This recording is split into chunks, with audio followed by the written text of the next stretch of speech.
tua città su YouTube, non è proprio come Udine, vero? Naturalmente qui in Europa ci sono molte più cose, molte più opportunità e qui a Udine mi sento molto meglio. Vorrei che tu mi spiegassi perché hai lasciato il tuo paese e mi raccontassi anche quando l'hai lasciato. Sono partito con alcuni amici in aereo dal mio paese per andare in Iran, dove siamo rimasti all'incirca 2 mesi e francamente non sapevamo che fare. Alla fine ci siamo decisi ad andare verso la Turchia. Ci abbiamo provato una prima volta, ma non ci siamo riusciti. Ci abbiamo provato una seconda volta, ma siamo stati catturati dalla polizia che ci ha messi in cella per 2 giorni. E poi cosa è successo? Una volta entrati in Turchia, ci siamo incamminati verso la Grecia. In Grecia siamo rimasti circa 2 mesi, ma lì non c'era lavoro, non sapevamo cosa fare, quindi abbiamo deciso di partire tutti insieme verso la Macedonia.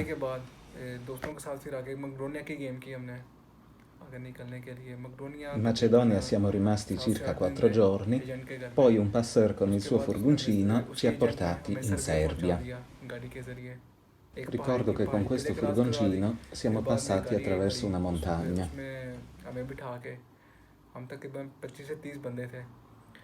In Serbia siamo riusciti a entrare in contatto con il personale delle Nazioni Unite, che ha dato a tutti noi un biglietto dell'autobus per raggiungere il campo profughi di Obranovac.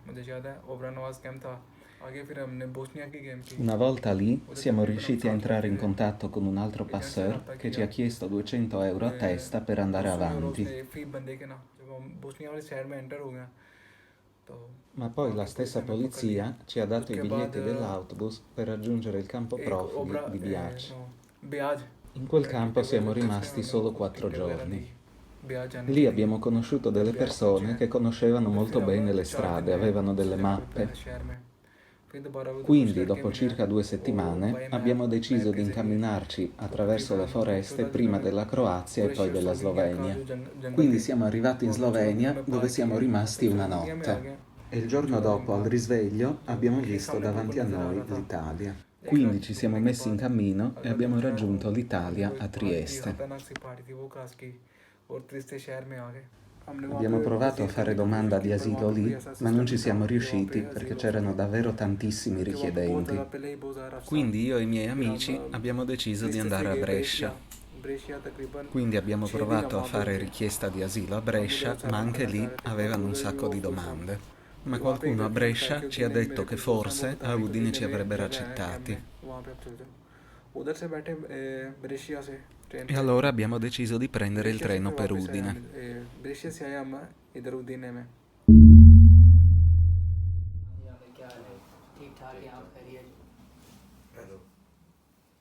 Da dove vieni?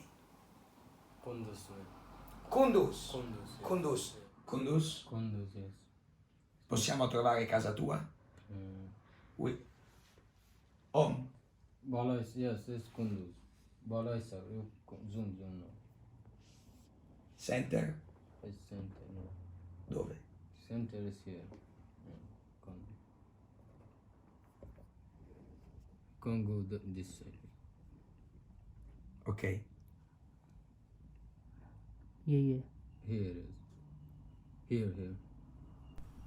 Ma adesso a Kunduz si sta combattendo? Sì, adesso si sta combattendo. Chi è che sta combattendo? A Kunduz si combatteva prima e si continua a combattere. Ma chi è che combatte? E contro chi? I talebani per impossessarsi del denaro. طالبان در رگ این بخش از کندوز جا گرفتند. جنگ خانه به خانه و کوچه به کوچه به پیش برده می شود. Kunduz. Ma tu lo sai cosa vogliono i talebani? Non so cosa vogliono i talebani, so solo che vogliono la guerra. C'erano continui combattimenti, io ero molto preoccupato e ho deciso allora di abbandonare il paese. E ancora oggi c'è guerra a Kunduz e ci sono ancora i talebani. Qual è stata la cosa più terribile che hai visto con i tuoi occhi, che ti ha spaventato tantissimo? La guerra era dappertutto, ma una notte in particolare la sentii proprio vicino a casa mia. Una notte, proprio fuori dalla mia finestra, io ho visto le luci delle bombe. Non so trovare le parole per raccontare una cosa così terribile.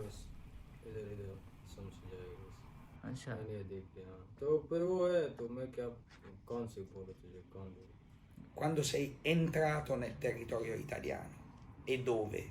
Sono arrivato in Italia 5 o 6 mesi fa. Ero a Milano e un italiano allora mi ha detto vai a Udine.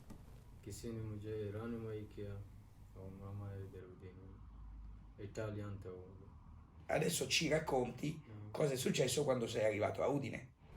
Appena arrivato a Udine non sapevo come trovare la caserma Cavarzerani che mi avrebbe dovuto accogliere. Fino a quando non ho visto 2 ragazzi afghani e ho chiesto loro dove fosse il campo. E allora ho preso l'autobus per andarci. Ti trovi bene? Pensi che sia tutto in ordine, sia tutto ok? Tutto ok, mi trovo bene. Certo, adesso devo cercare di trovare qualcosa per ricostruire la mia vita. Adesso a Udine dove stai e soprattutto dici cosa fai, come impieghi la tua giornata. Grazie a Dio adesso ho tutti i documenti a posto. Adesso abito in una casa SPRAR e all'interno dello SPRAR frequento ogni giorno lezioni di italiano e mi diverto un mondo.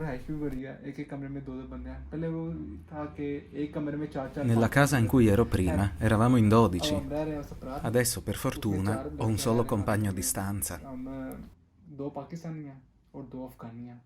Tanti pakistani ragazzi piacciono italiano ragazze. Ah, i pakistani di Udine Sì, piacciono, sì. Ma a te no? Non mi piace fumare, bere alcol. Le ragazze italiane? Sì. Le ragazze italiane Sì, fumare ragazzi, hashish? alcol. Alcol? Sì, alcol. Tanto? Tanto. Ma giovani? Sì, giovani, 13, 14. Ma le hai viste Sono tu? andato- Le hai viste tu? Sì. Ho visto. Le hai viste bere e fumare hashish? Fumare con hashish. E questo le ragazze pakistane lo fanno? No, non uguale. Pakistani ragazzi molto semplici.